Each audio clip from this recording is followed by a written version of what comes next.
Okay, so today I'm going to talk to you about cleaning, maintenance, inspection, donning and doffing of your Scott AV3000.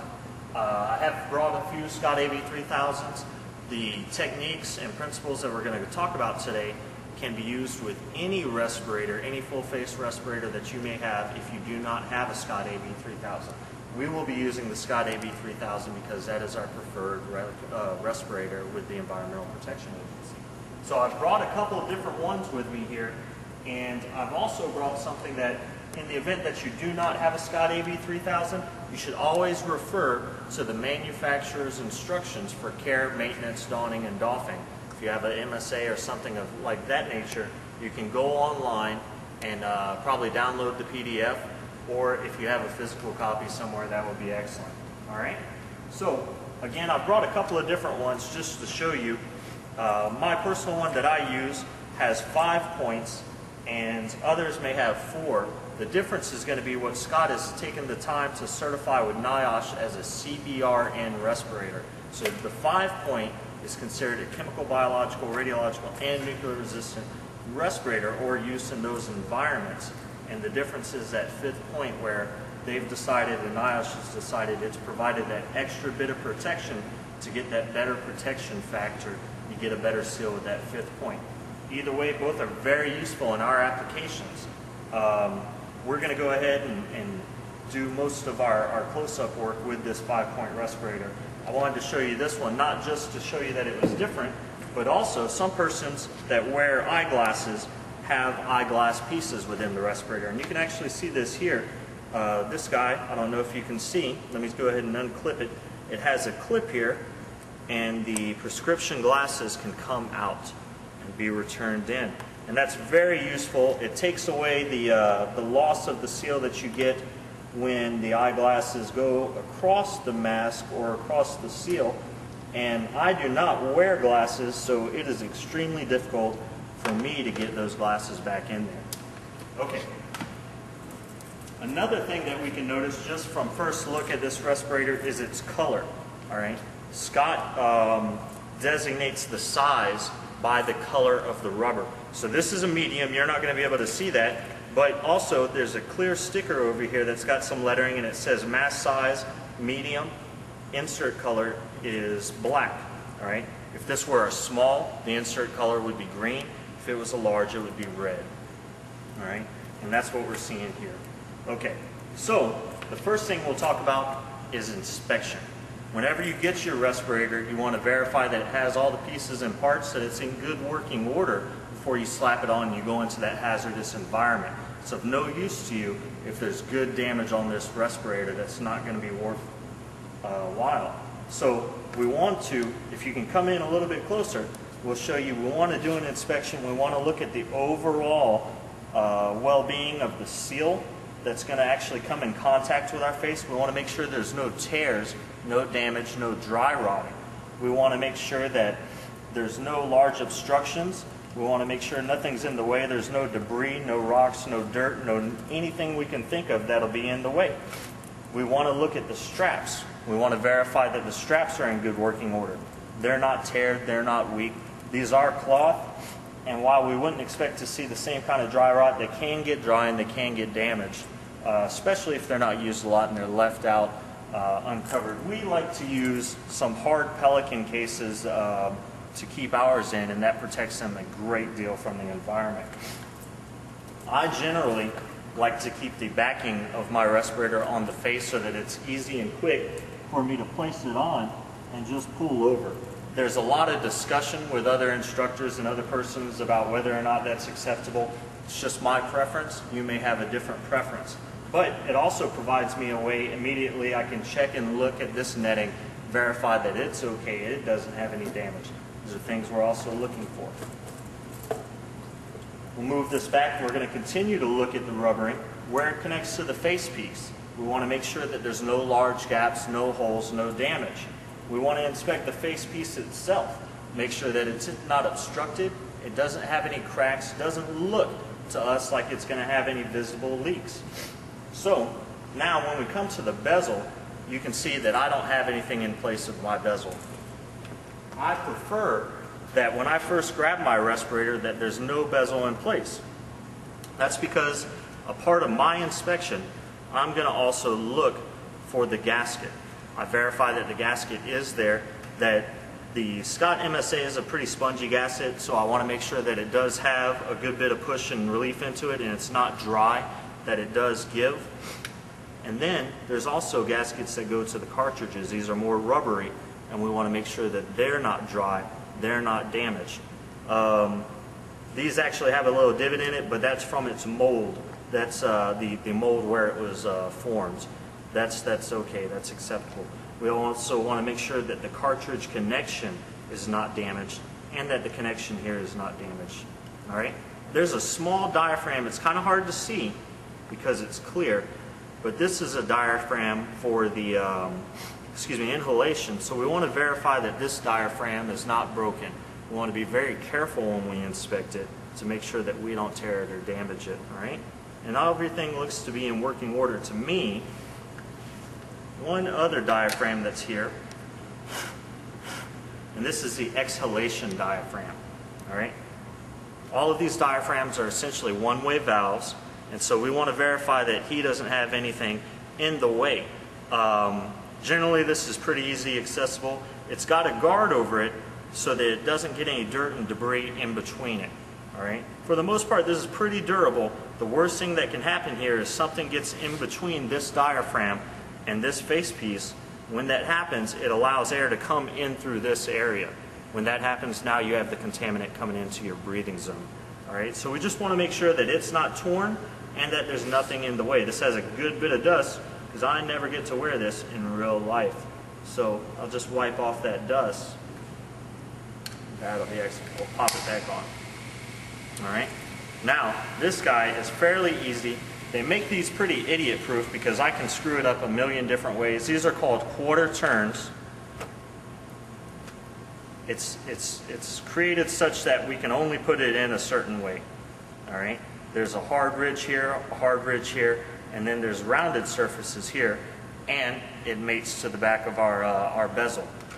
So we place it in, we give it a push, and there's actually a small gray or maybe white, depending on what your color preference is, button here, and this pushes down and it allows us to move or rotate the bezel, and then it comes into a locked position on the face piece itself. All right, so we can remove it simply by pressing that gray or white button and then going quarter turn in the opposite direction. It's just that easy. This is something else. Even though we're assembling it, we're also inspecting it at the same time. We're making sure that it is locking into place, that it's not loose. We don't want any play here. This should feel very firm. This should feel very tight, okay? And the next thing that we would assemble is going to be our cartridges. Now, a part of our respirator inspection, you know, when we're thinking about our respirator, we're thinking about the face piece, but this is a part of the operation as well, and we want to inspect these as well. These cartridges are suited for certain environments, certain contaminants. They have a varying degree of efficiency, and all of them should be noted on this respirator. So for example, you probably won't be able to see this, but this says this is a P100 respirator, all right? And that's a discussion point of its HEPA filtration efficiency and whether or not it is oil resistant or not. All right, these are oil resistant as their P100s. So we want to verify that it doesn't have any breaks in the quarter turn area where it connects to our bezel, and we want to verify that there's nothing. It doesn't look dirty. It doesn't look like somebody's already been working in the field with it. Some respirator cartridges will have what's called end of service life indicators. These do not. An end of service life indicator will be somewhere on the respirator, either on the cartridge filter paper itself or somewhere else on the cartridge, where it will change color when that cartridge filter paper becomes saturated. And it's letting you know you can no longer use it, it's totally full, you need to go to a new cartridge.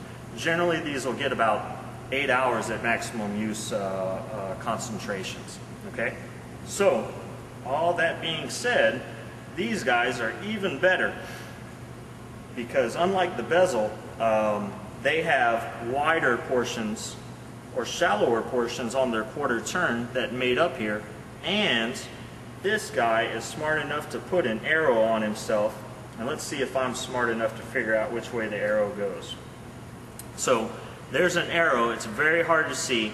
It's just barely molded onto this, pressed onto this mold of the cartridge plastic, and it is up. So that means that when I am placing this on, I should be able to see the arrow, and then I turn 1/4 turn from there, and now that's locked into place.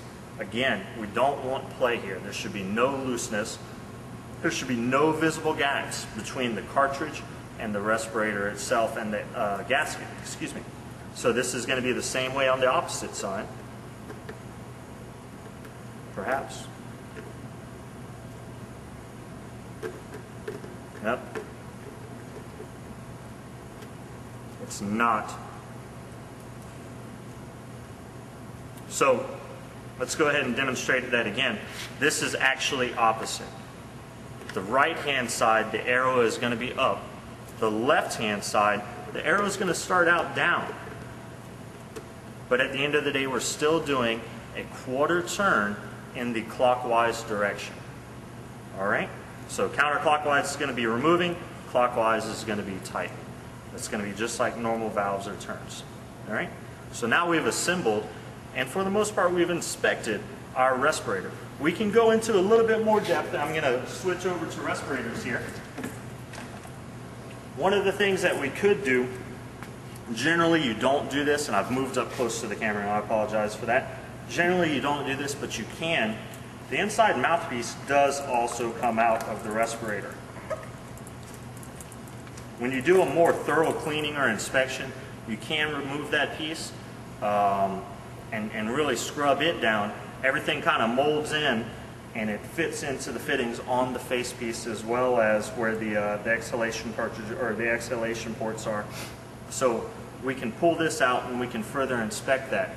Generally, you don't take this out this much. Maybe if you're using it regularly or you don't use it regularly and you do this once a year, you get a good overall inspection. I would recommend doing that. But on a regular basis, I would not recommend pulling it out. So now that we've done that, we can talk about cleaning this respirator. I always, again, your manufacturer's manual is going to give you the best information about how to clean this, all right? Scott will sell you their cleaning products, and to be honest with you, it's one of those things where life safety and life-saving equipment, I highly recommend using the manufacturer's recommended equipment. If they sell the cleaning products, I recommend using their cleaning products. You would hate to purchase something that's substandard or doesn't react properly with the plastics or the chemicals that have been used to set these molds.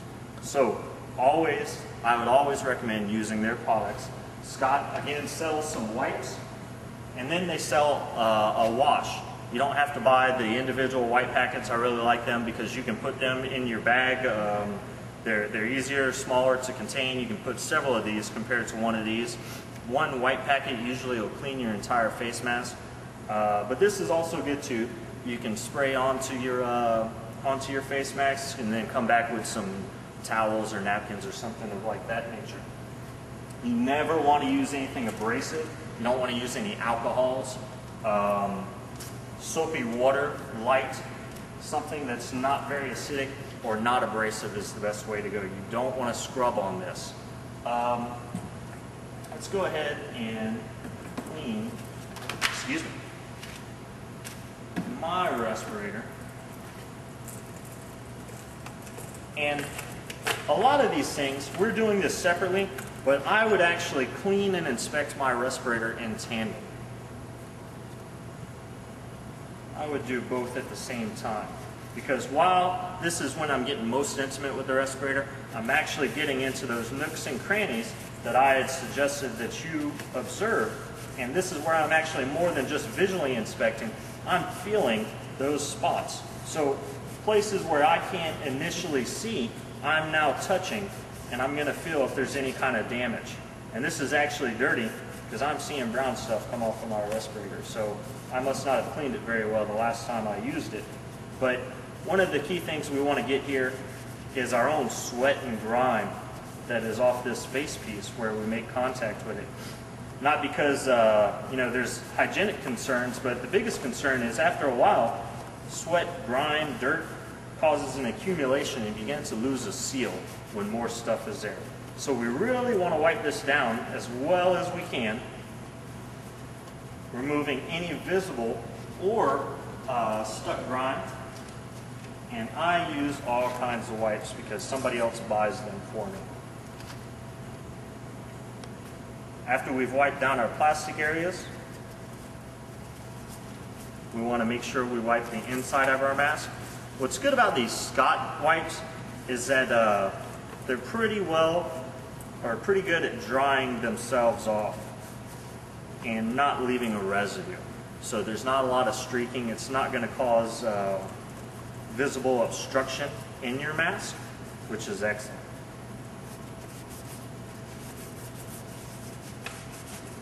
When we get to the front, you know, it's pretty intuitive how you're going to clean your mask, how you're going to clean the face piece portion, you know, because we all want to see out, so everybody wants to make sure that they clean that portion very well. We need to remember, though, to again, remove our cartridges and remove our bezel. Clean under where the bezel was, and we'll go back and clean the bezel after a bit here too.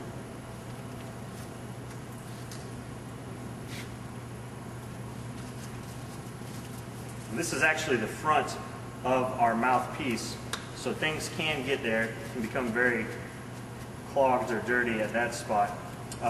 When we do a full total scrub, this would be a good time, if you wanted to really scrub it down, to pull this piece out and begin to clean under there. I'm not going to do that this time. I just want to illustrate to you that we need to make sure that we get under the bezel though. Once we have our face piece good and cleaned, we're going to clean our bezel itself, removing again that diaphragm guard, making sure we get around the diaphragm, making sure that we get under the diaphragm and that there's no dirt or anything that we're leaving there. We want to be very careful with this diaphragm. It is coated, but we don't want to cause any damage to it while we clean it. So you need to be very careful with this diaphragm. It's not like these rubbery diaphragms where they're more durable. This does have a, I guess a cloth or spongy kind of feel where there's a good probability that you could scratch this up. So you want to be careful there. And unfortunately, there's not a lot of repair here. If you damage this, or if this becomes damaged during normal wear and tear, the whole diaphragm needs, or the whole bezel needs to go ahead and be replaced. You can't easily get these gaskets around these connection areas without damaging or stretching them or losing their efficacy. So this is something that if any of this portion gets damaged, we just want to go ahead and replace it. They're not that expensive, and a lot of programs we have a box full of them over on the shelf there, all right? So that's our cleaning, and we've done an inspection, and we'll go ahead and put our respirator back together. I almost put it on the wrong way.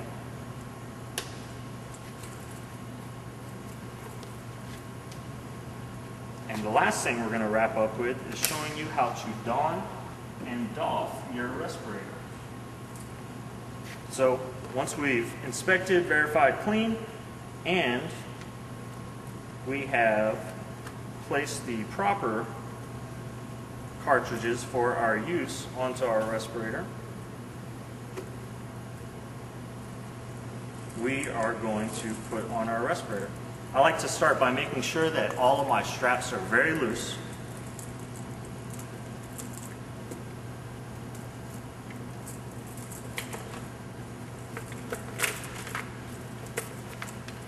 And again, this is my preference. Other people will disagree, but I like to have this in the front. I actually leave it in my case this way, but I prefer to have it this way. It's just easier for me, and it was the way that I was taught a long time ago. One of the things that you should always do is not have facial hair that's going to be in the way of the seal. So if I had brought a razor today through the magic of video, I would have paused the tape here, ran into the bathroom, shaved, and come back with no facial hair. That didn't happen, so just imagine it. close your eyes and you'll be there. But we want to place our chin first into the respirator face piece.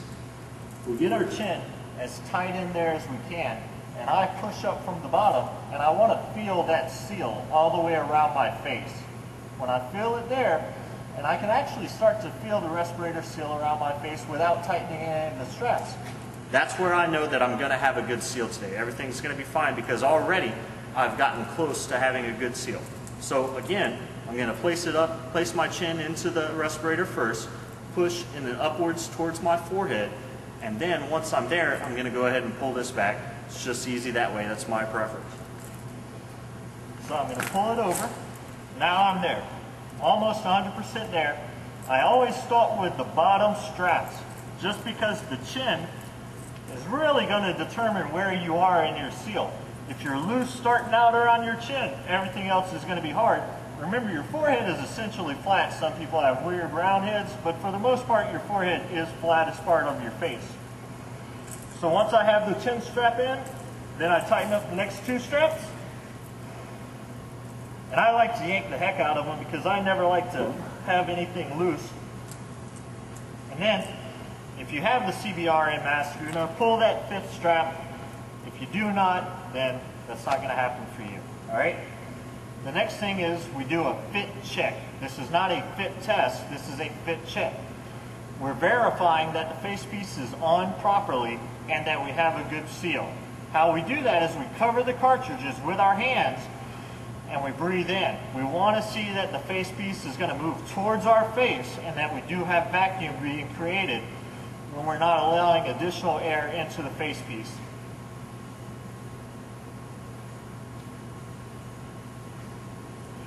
I have a good seal there. I can feel it moving up against my face. There was no additional air coming in from the sides. I didn't feel any leaks. I feel confident that I have a good seal. Now, the Scott MSA 3000, the one thing I hate about this respirator is that you're not able to do the exhalation seal. So, if you have an MSA or you have a North brand respirator, the exhalation valve will be coverable. You cannot cover that valve with this respirator because of the way the guard is set up.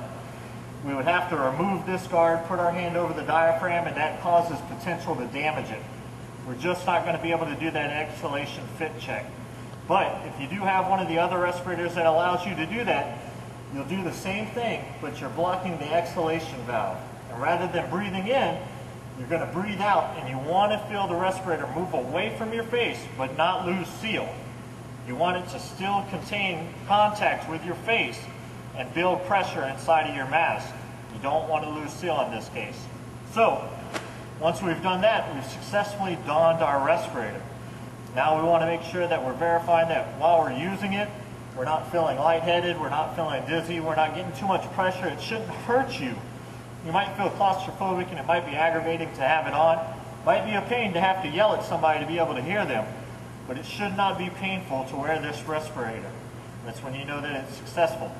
If it's if it hurts, if it's tight around your forehead, you may need to have a different respirator, a larger respirator. Some respirators fit differently.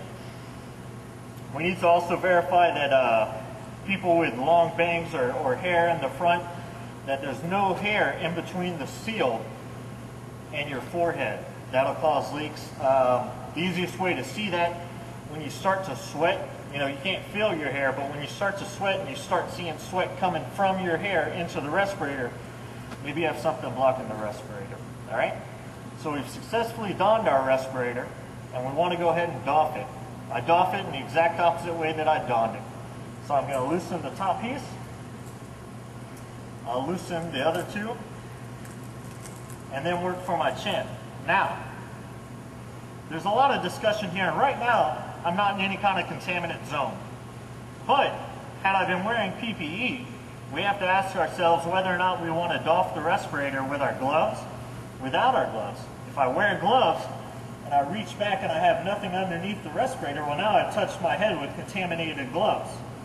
We don't expect the back of the respirator to be contaminated unless we are rubbing our head all over contamination, which generally you're not doing. So I would recommend the hand that reaches back and grabs this piece be ungloved. There's other discussions about this, and other instructors, as well as the personnel that are in charge of the decontamination zone, may disagree. And at the end of the day, follow the advice of the personnel that are in charge of the evolution. This is my recommendation. The hand that grabs the face piece, I would wear a glove here. If you think about how a respirator works, we're expecting contaminants to be here.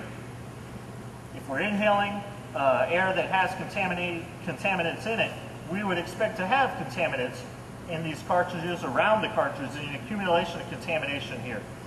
I expect. A lot of times I see personnel touching their respirator as well, so I expect the face piece to have contamination on it. Just be very careful. I've maintained this hand gloved, and then all you do, I bend forward, so that way I'm not dropping any contamination that may be present onto myself. I bend forward over the ground, and I just pull it forward, and then I have the respirator off. And it's just that easy. So hopefully you've learned something here, and if you have any questions, we're on the webinar, and I'll speak to you shortly. Thank you very much.